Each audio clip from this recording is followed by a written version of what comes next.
So welcome, thanks for coming down to Airville Park. I'm going to just talk a bit about diabetes. I'm going to give you an entire medical textbook in 20 minutes or less. So bear in mind this is a very simple description of diabetes. Does anyone know what the word diabetes means? You know. Sweet urine. So in the old days, when you had diabetes, if you listen to kind of things like from medieval times, what they used to do is they dip their finger in the wee and they used to taste it. And if it tasted sweet, they knew they had diabetes. And that is honestly how they used to pick it up. We don't do that anymore, which is really good news. So diabetes, really simply, we're going to talk really about type 2 diabetes, which is diabetes that affects adults largely. Diabetes means that you have too much sugar in your blood. Simple as that. Not too little, too much. And to give you an idea, I've just had some lunch and I did have a flapjack, which was nice and sweet. And my blood sugar will be somewhere between 4 and 11, something like that. If I had diabetes, it might be 13, 15, 25, or even 30. And the reason that that's a problem is that if you have too much sugar in your blood, it damages your circulation. So, people with diabetes, too much sugar in their blood. The reasons for that are really complicated. If you have children that develop type 1 diabetes, they suddenly stop making insulin for complicated reasons, and insulin disappears. With older people, what happens is insulin stops working properly, cells stop taking up insulin, and later on, actually, they also stop making insulin. But it's a fault in the way that insulin manages the amount of sugar in your bloodstream. And the reason it matters is the damage that it does. So to give you an idea, there are around about 8 million adults with diabetes in the UK. It's 8% of the NHS budget. Huge amounts of money. It's the commonest reason why adults in the UK develop blindness. So around about 30 people every day either lose their sight or are registered blind because of diabetes. 30 a day. Nearly 150 people every day have an amputation of either a finger, a toe or a limb because of diabetes every single day. And it's reckoned that 700 people a day die earlier than they would otherwise because of their diabetes. That's just in England. Big numbers. It's a massive drain, and it's getting commoner. So around about 9% of the UK population have diabetes. If you go to countries like Pakistan, 30% of the population have diabetes. If you go to South Sea Islands, places like Tonga, Fiji, 28% have diabetes. So nearly a third of the population who are at risk of all those nasty complications. So it's a huge problem, and it's getting commoner. And why is it getting commoner? Because we're getting heavier. No way of putting it. 65%, so over half the population are overweight. Go to just under 30% are obese. Now, some of you know what we mean by BMI, body mass index. That's a way of measuring height and weight and putting them together. So 30% of the UK population are obese. That's a body mass index of 30 or more. You've just had yours measured. Don't tell us, mate. In America, that is approaching 50%. And we tend to follow the states in all these things, do we not? And that is by far and away the biggest reason why diabetes is becoming more common. Because 90% of all people who have diabetes are overweight. There is a clear link. It's not the only reason. Genetics play a factor. This is what we said about Pakistan. So genetics, if you're South Asian origin, about 5 times more likely. Black Afro-Caribbean, about 2.5 times more likely. If you're Irish, you're less likely. So there's a useful fact. Don't ask me why. No one knows why. So it's not just weight. It is genetics. But weight is the single biggest factor. And it's the one that we can probably do the most about. And it's one of the reasons why it's getting more common, because we're getting bigger and heavier as a nation and as a society. And if you look at countries like Japan, so 30 years ago, Japan had really low levels of diabetes because it had a very traditional diet, lots of fish, they didn't eat lots of sweet and processed foods. Japan now has a very westernized diet, and their amount of diabetes has doubled in the last 15 years because they've switched from a traditional kind of diet to a very westernized European diet, well, American diet. So that's what diabetes does. Let's talk about how it damages you. So it damages your circulation. It damages the circulation to your heart. That's heart disease, heart attacks. Damages circulation to your brain. That's strokes. circulation to your kidneys, kidney failure, kidney problems. It also damages little tiny blood vessels that go to places like nerve endings, so people will develop problems with either pain in nerve endings in their feet or their fingers, or lose sensation of touch in their fingers and nerve endings. It damages circulation just to the skin and place, so you get infections that won't heal, things like in their feet and other places. So that brings us to the symptoms. So who can give me a symptom of diabetes? How would you know you've got it? Anyone fancy a symptom? Feeling Thirsty, yeah. So thirst is a really common one. Mine's an interesting one. I was at work and I was telling the lady behind me, it was as if it was raining. So Visually, problem with your vision, visually. from your eyesight. Visually. Yeah. From the eyesight, yeah. And it was as if it was raining. And then did you go and get a check? Exactly. Yeah, so eyesight's actually a really common one. And a lot of people are actually picked up because they go to their optician, either because their eyesight goes a bit blurry or a bit funny. So sometimes people go to their optician just because they're due the check every 2 years, and the optician can actually look at the back of the eye and say, oh, I think you might have diabetes. So actually a lot of diabetes gets picked up that way. So thirsty, vision, any more? Yep, weeing all the time. And that's to do with the thirst thing. So although you're thirsty, you sort of wee more. It's also called being a blow as you get older. Thirsty, weeing, headaches. Infections are another problem. So particularly in women, things like thrush, but men can get that too. Urine infections, common things. Dizziness, feeling unsteady. But actually one of the key things is it's not specific. You know, headache, thirsty, weeing a lot, feeling a bit dizzy, blurry eyes. I think one of the things about that is they're kind of common. I mean, some of it's like being hungover. Some of those, they're not like, that's definitely diabetes. Are you with me? They're just kind of general not feeling well. And so one of the key things is that they're not specific. And you might never notice them. And in fact, one of the reasons why we do this today is that about 10% of people with diabetes don't actually realize they've got it. So you may have no symptoms, or you may just think, well, I'm just a bit tired, or I'm just a bit thirsty, and you may go for years and years, and sometimes we pick up people with diabetes after they've had complications, problems, and then discover that they probably had diabetes for 10 years and didn't know it. So probably one of the commonest symptoms of diabetes is no symptoms at all. And that's why it's really important to get tested, which is why you're here. And in order to get tested, what you really need to know is your risk. So people who are overweight, people who have a family history, people from certain age backgrounds, but all of us are at risk. Every one of us is at risk. So we should all get tested. And in fact, if you go for a health check at your doctor's, you probably will get a diabetes test at some point. So it's actually really important that we all it's really easy to do. How painful was it? How many fingers? Easy. Yeah. But people do come on, I'm not sure I'm going to do that. You can do it at your pharmacist. Pharmacies will do it. You can probably buy it online. I'm always cautious about telling people to do that stuff. But, you know, so every single one of us should get tested, even if you're skinny and healthy. So we know the symptoms, you know how to get tested. How do we stop it? So the biggest thing about how to stop it is we should all try and get our weight normal if we can. And in particular, try and cut down the amount of sugars and carbohydrates that we eat. People get let's make this really simple.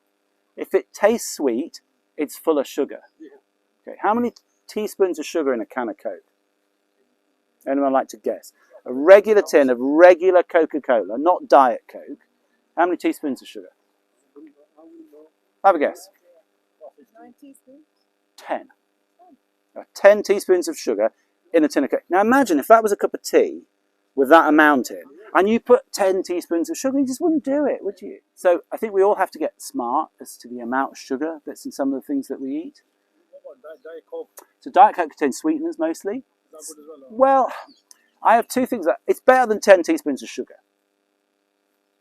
However, you're still feeding your sweet tooth.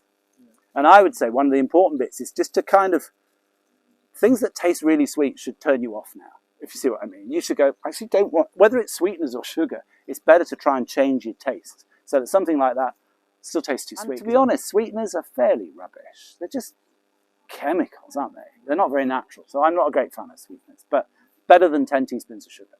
There's no doubt about it. So if you want something healthy, how about tin of beans? So little tin of Heinz baked beans, beans on toast, nice healthy meal. How many teaspoons of sugar in a tin of beans? How many teaspoons of sugar in a tin of beans, anyone? Have a guess. Sorry? Yeah, 3 or 4. It's surprising. So actually, tomato sauce in tin of beans is quite sweet. And that's one of the things you think, well, that's really healthy. Beans on toast, it's all right. And the answer is it's okay, but it contains a surprising amount of sugar. So we need to get smarter at reading labels and realising what contains lots of sugar. And the other key bit of that is that carbohydrates are things like starchy foods, bread, pasta, rice, those kind of things. Actually, in your body, they are turned into sugar. You get a bit of bread in your mouth, and if you chew it for a while, after about 5-10 minutes, it actually tastes sweet. And that's because your body's breaking it down and turning it into sugar. So we need to be careful the amount of carbohydrates we eat. So it's the portions of potatoes, the portions of spaghetti, the portions of rice, the portions of bread and chapatis. You need to reduce those. Wholemeal is good because it's got fibre in it, but you're still eating lots of starch. Are you with me? So it's the, I'm not saying you shouldn't eat them. It's portion sizes. You know, 4 potatoes should be 2 potatoes. Big bowl of rice should be half a bowl of rice. We need to all cut down the amount of carbohydrate and sugars that we eat. And that would not just reduce our weight, because it probably would reduce our weight, but it would also reduce our risk of developing diabetes. Let's talk about fruit. Fruit's healthy, isn't it? Generally. So be a little bit careful. Very sweet fruits, so grapes, strawberries, raspberries, those kind of things, mango, they're really sweet, aren't they? So they do actually contain quite a lot of sugar. So they're good, but in small amounts. At least they're fresh, which is better than eating something out of a packet, but you do need to be a little bit careful with fruit. It's better than a tin of Coke. I think we've established that. But small amounts, so don't need big portions. If it tastes sweet, it's full of sugar. It's a simple test, isn't it? Really simple mess. And things like an apple perhaps is less sweet. You know, things like grapefruit, not as sweet. Don't put sugar on it, okay? Another real bad catch is breakfast. Breakfast is a nightmare. Breakfast cereals, if you look at them, almost all of them have got sugar added. So even things like all bran, sugar in it. Fruit and fibre.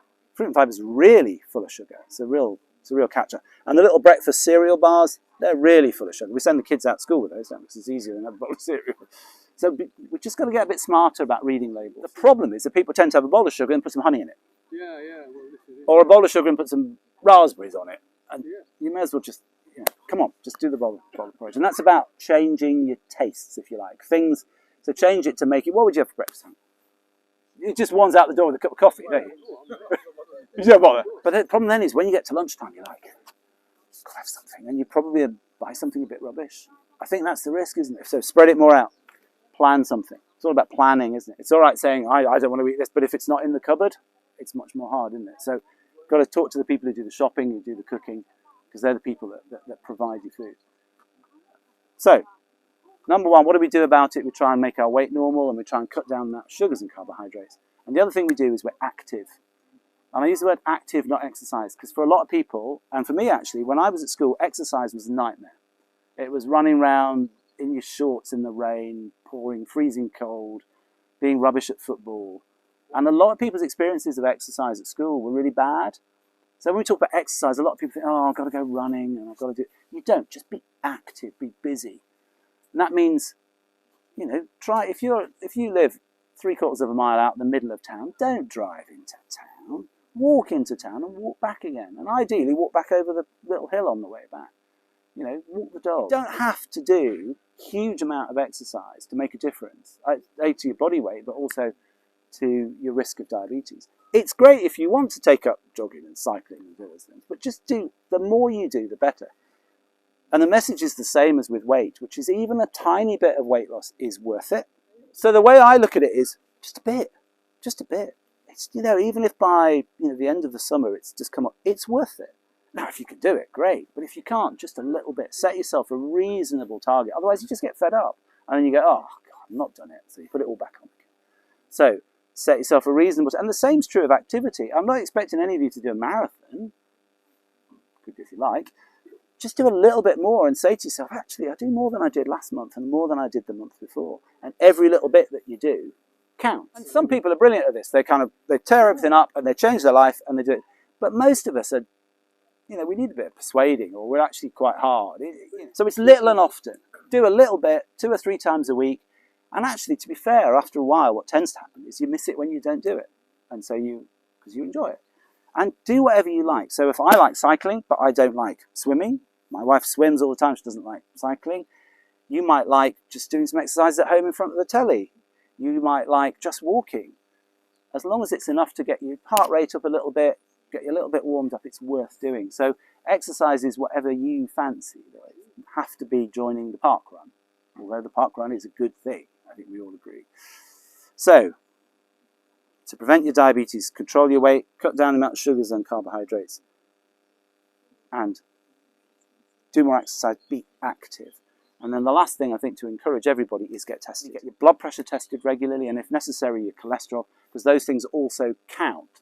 Those things add to the risks of diabetes. The picture I always have is Russian roulette. Does everyone know about Russian roulette, where you have a gun with like one bullet in? So diabetes is one bullet, and then if you've got blood pressure, that's 2, and you've got cholesterol, that's 3, and if you smoke, that's 4. So think of it in terms of, it's not just the sugar, it's also normal blood pressure, normal cholesterol if you can. And it's just a balance. You don't have to suddenly become the most healthy person on the planet. You just have to shift a little bit in the right direction so that you're a healthier person than when you started the process. How's that? I'm going to stop now. Does anyone want to ask me some questions about that? Or about them, or whatever it is they do?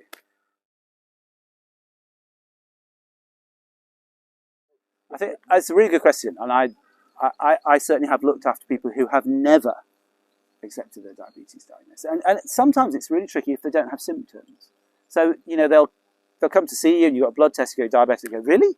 But I feel fine, I'm normal. And I think it can be really hard to actually, you don't look in the mirror and go, oh, look, I'm diabetic. So I think the honest answer, it can be really hard. And some people grab it and they run with it and they take it as a challenge. And there are people who don't. I think the honest answer to that is we're all different. I think if not accepting it means getting angry with it, I'm okay with that. Because then at least you'll perhaps take it on and you'll go, if you make massive changes, you might not still be diabetic at the end of that process. But yeah, that is a real problem. And I completely get it. Because it's not like, if you go to the doctor with a pain in your leg and you sort it out and the pain goes away, it kind of makes sense. But with diabetes, the risks and the complications don't always join up. Yeah.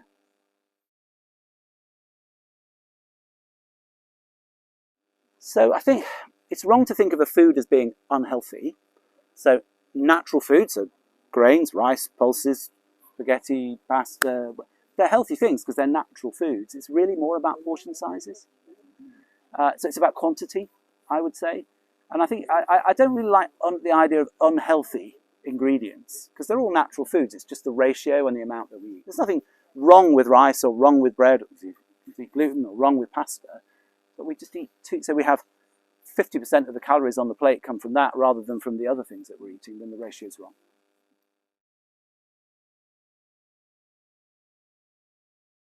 So lots of ways of doing it. The simplest way is a finger prick test, which we've done here. You can say most people can do it in the pharmacy. You can probably do it with your practice nurse in a practice.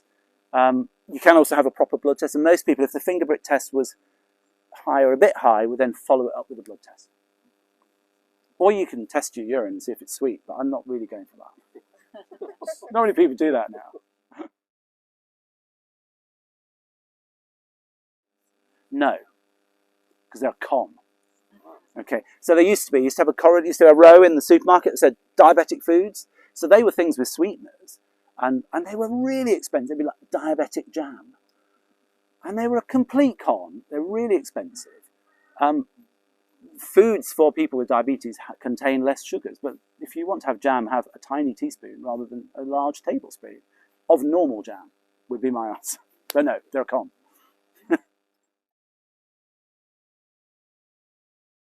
Okay, so generally people with type 2, when they're first diagnosed, have lots and lots of insulin. It just doesn't work very well. As time goes on, and it's usually over time, your body, because the insulin's not working normally, actually starts to slow down and stop making insulin. So over time, a proportion, not all of them, over time, a proportion of people with type 2 diabetes actually don't have insulin. And the only way of kind of treating them is to give them insulin back, often in quite large quantities. So it's not fundamentally what's wrong with type 2 as opposed to type 1, but it is a consequence of it. It's hard to explain that.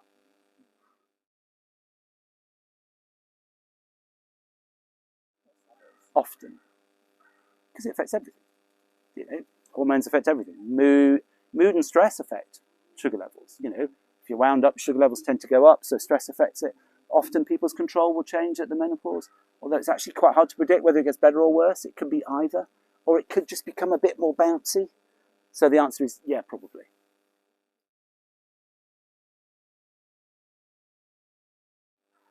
I suppose the honest answer is you can eat everything apart from a tin of Coke. It's about balance and quantities and ratios of the calories that you get from carbohydrates and sugars rather than the other foods. So I wouldn't say there's something you must never eat. It's about quantities and how often you eat it, etc. And to be perfectly honest, great advice from dietitian or Diabetes UK website, all those things. And I think, you know, it won't say you must never eat at all. You can have a biscuit, but don't have 3 biscuits every night, 6 nights a week. Yes, several ways. So there's actually quite a lot of calories in alcohol. So I think we had this conversation the other week. A bottle of wine contains around about the same number of calories as a pizza, which you wouldn't kind of normally think. So there are quite a lot of calories in alcohol. There's also quite a lot of alcoholic drinks are sweet. So lager contains quite a lot of sugar, sweet sort of, you know, alcopops, obviously really sweet. Some cider's really sweet. Some wine is really sweet. So the alcohol itself contains calories, and there's quite a lot of sugar in a lot of alcoholic drinks. There's not that many that are really dry and not sweet, if you think about it. So it's not just the alcohol, it's the alcoholic drink. Doesn't mean you can't do it. Got to balance it.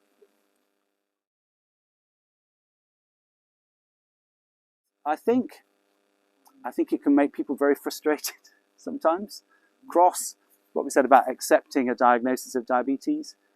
And also, if your blood sugar's high, you can feel a bit rubbish, a bit headachy and tired and weary. If you're not feeling mentally brilliant, those things join together. So I'm always really careful to say everything physical affects your mental health and vice versa. There's not a line between the two. They're all part of the same mix.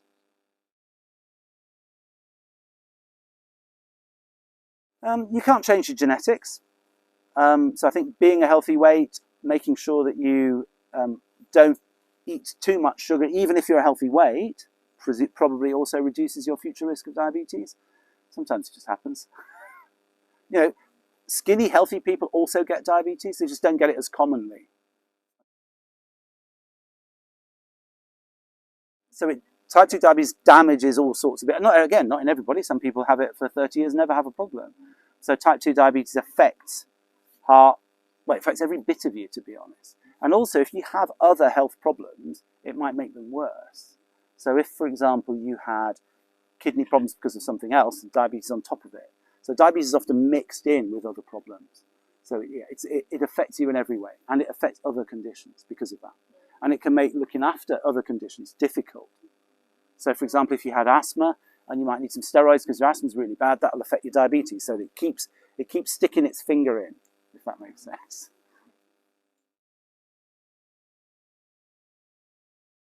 Almost all type 2 diabetics remain diabetic.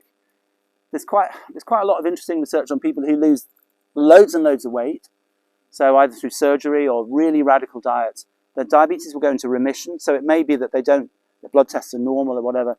They probably still keep the tendency to be diabetic, and they probably can't ever relax about that, and they probably still need to be tested. But their blood test might move into the normal range. So the answer is yes, but maybe no. I don't think that helps, does it? So for example, people who lose, weight loss surgery, sometimes people lose huge amounts of weight and their blood tests could become normal. They're probably still at risk, and more at risk than someone who's never been diabetic, because there's probably a genetic element as well. So the best way to think of it is if you've, say, had cancer and it's been treated, and everyone says, we think it's gone, but we'll keep an eye on you. It's a bit like that analogy. You can probably never ever forget that you've got that history. Okay. How many teaspoons of sugar in a tin of Coke? 10. Fruit shoots, that's another good one. You know the fruit ones? They're really healthy. Fruit shoot, they'll be fine. How many teaspoons of sugar in one of them? You know the little ones, 200 mils. 5 teaspoons of sugar. Shocking. Because it's fruit, you think it's fine. What a con. Exactly. They're kiddies sandwich box size.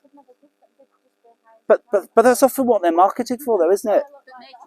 They're made to look like kids, sandwich box size, really good to send your kids to school with. 5 teaspoons of sugar. Just imagine it a cup of tea. The headache, actually, the reason why people get headaches with diabetes is usually because they're dehydrated, the first thing. So, and you know, you get dehydrated on a hot day like this. If you haven't had anything to drink, you get a headache. So the headache's probably not linked directly to the sugar. It's probably actually being dehydrated.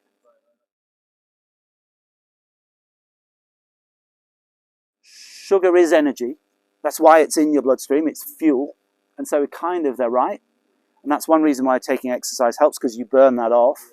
And if you don't burn it off, what your body does is stores it. So if you're not using, so my flapjack, which I had for lunch, because I'm now sitting on a chair, my body will be putting it in the cupboard. That bit, okay? If I'd run down or come down on my bike, it would have burned it off.